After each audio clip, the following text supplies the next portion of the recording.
Hello everyone, I hope you all are doing good. Today we are going to see how to add Lottie animation in Android. So without wasting time, let's see how to implement Lottie animation. If you like our tutorial, comment below and don't forget to subscribe our channel. So let's begin. First, step 1. Add dependency. To use Lottie animation, we have to add dependency. So open build.gradle app module and paste the dependency. You can find this dependency in the description box. Step 2. Get the animation.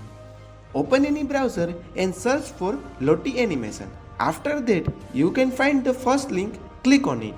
Here, we will go with the free animation and select any animation video.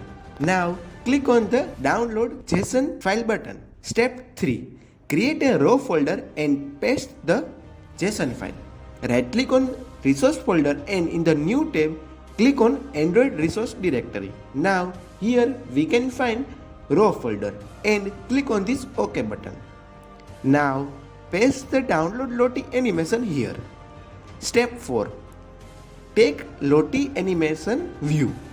Now last step is to take Lottie component. So open main activity.xml file and change the layout to linear layout and write Lottie animation view, and here we will set the height and width to match parent. After that we will set autoplay equal to true and we will set this animation in loop. So we will set loop property to true. And at the end we will set raw resource and we will set our animation file. So we can see our animation file is now set. Now let's run the code and see the output. So we can see our animation is displayed successfully. Thank you guys for watching this video. If you like the video, do comment and don't forget to subscribe our channel. Stay tuned.